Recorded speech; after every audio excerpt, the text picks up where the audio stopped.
दोस्तों 10 मई 2024 के दिन फाइनली यूएन के अंदर हम लोगों को वो मंज़र देखने को मिला, वो नज़ारा देखने को मिला कि जिसका इंतज़ार फ़िलिस्तीन ने पिछले कई दशकों से लगातार किया था। और जिस नज़ारे ने ये भी साबित किया कि दुनिया की पॉलिटिक्स, दुनिया की राजनीति मतलब जियोपॉलिटिक्स पूरी तरीके से बदल चुकी है। अब वैसी नहीं रही है जैसी हम लोग समझते आए थे या फिर हम लोगों को अभी भी दिखाने की कोशिश की जाती है। दरअसल 10 मई के दिन ही यूएन जनरल असेंबली के अंदर फ़िलिस्तीन को एक कंप्लीट स्टेट दर्जा देने के लिए वोटिंग हुई। वोटिंग से पहले जैसे बाकी सारे रेज़ोल्यूशन से पहले अलग-अलग देशों के लोग अपने विचार रखते हैं, अपने ओपिनियन देते हैं, बयान वगैरह देते हैं, बिल्कुल वैसे ही इसमें भी किया गया। और आखिर में स्पीच दी जो वहाँ पर ऑब्ज़र्वर के तौर पर फ़िलिस्तीनी नुमाइंदे हैं जिनका नाम था रियाज़ मंसूर, उन्होंने। उनकी स्पीच काफ़ी वायरल हो रही है और आखिर में उन्होंने हाथ उठाकर कहा फ्री पैलेस्टाइन। यानी कि जितने भी वहाँ पर देशों के नुमाइंदे बैठे थे उनसे एक तरीके से रिक्वेस्ट की कि फ़िलिस्तीन को आज़ाद किया जाए। स्पीच के बाद यूएन जनरल असेंबली का जो पूरा हॉल था वो तालियों से गूंज उठा। फिलहाल वोटिंग हुई और वोटिंग का जो रिजल्ट आया उसने इजराइल के होश उड़ा दिए, क्योंकि 143 यानी कि 143 दुनिया के देशों ने फिलिस्तीन के फेवर में वोट किया। यानी ये कहा कि फिलिस्तीन को एक कंप्लीट स्टेट, एक कंप्लीट देश का दर्जा मिलना चाहिए यूएन जनरल असेंबली के अंदर। और जानते हैं कितने में से? 177 में से, यानी 177 में से 143 देशों ने फ़िलिस्तीन के फ़ेवर में वोट किया। मतलब ये बनता है कि 90% से भी ज़्यादा देश पैलेस्टाइन के सपोर्ट में हैं। सिर्फ 9 देशों ने खिलाफ वोट किया, जबकि 25 देश ऐसे थे जिन्होंने एब्सटेन किया, मतलब गैर हाजिर रहे। उन्होंने ना इधर वोट किया ना उधर वोट किया। ये देखने के बाद वहाँ पर जो इजराइल का बंदा बैठा हुआ था परमानेंट और जो उनकी टीम थी वो तो गुस्से से खौल उठी एज एक्सपेक्टेड, क्योंकि उन्हें तो उम्मीद ही नहीं थी। कि उन्हें मालूम था कि फ़िलिस्तीन के फ़ेवर में रिज़ल्ट आएगा, लेकिन ऐसा आएगा उन्होंने कभी नहीं सोचा था। ये पहली बार हो रहा है ऐसा। उसका असर साफ तौर पर दिखा जब वो बंदा खड़ा हुआ, उसने पूरी दुनिया को शेम ऑन यू बोल दिया। आप सोचें, क्या कोई हिम्मत कर सकता है कोई दूसरा बंदा शेम ऑन यू? वो भी पूरे यूएन जनरल असेंबली में उसने सब देशों को बोल दिया। क्यों बोला? उसने पहले तो याह्या सिनवार जो लीडर है हमास का गाज़ा के अंदर, उनकी तस्वीर लहराई। उसके बाद कहा कि तुम सारे देश जो हो मिलकर एक आतंकवादी देश को या एक आतंकवादी लोगों की स्टेट को जो है मान्यता दे रहे हो और उनको कबूल कर रहे हो, जो कि ठीक नहीं है। और उसके बाद उस बंदे ने जो यूएन का चार्टर था उसको डस्टबिन में डाल दिया। एक डस्टबिन की तरह ही उसका डस्टबिन का प्रतीक था, वो अपने साथ में ये बंदा लेकर आया था, उसके अंदर डाल दिया।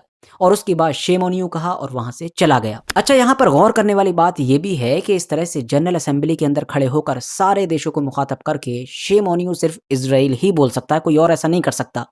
क्यों? क्योंकि इनके अब्बा की सरकार है। वो एक कहावत सुनी होगी, अमीर बाप की बिगड़ी हुई औलाद, जिसे किसी चीज़ की कोई फ़िक्र नहीं होती, कदर नहीं होती, वही हाल इनका भी है। वैसे ये भी एक सच्चाई है कि ये सरकार ज़्यादा दिनों तक अब नहीं चलने वाली है, क्योंकि अमेरिका का जो दोगलापन है, अमेरिका की जो हकीकत है, वो पूरी दुनिया के सामने आ चुकी है। लोग समझ चुके हैं कि इनकी यूक्रेन को लेकर पॉलिसी दूसरी होती है और पैलेस्टाइन को लेकर पॉलिसी दूसरी होती है। तो सॉफ्ट पावर और ओपिनियन वगैरह सब बदल रहे हैं, सॉफ्ट पावर बड़ी तेज़ी के साथ गिर रही है। यूएस इज़राइल को अंधा सपोर्ट करने की वजह से, सिर्फ़ इज़राइल को अंधा सपोर्ट करने की वजह से जितना ज़्यादा आज आइसोलेट हो चुका है पूरी दुनिया में, इतना कभी भी नहीं हुआ था। और यहाँ पर मैं आपको एक बात और बता दूँ कि इतिहास में हमने देखा है कि हर एम्पायर का ज़वाल ज़रूर आता है। हर एम्पायर, हर सल्तनत सबसे पहले तो अपनी कामयाबी की सबसे ऊँची सीढ़ी पर पहुँचती है।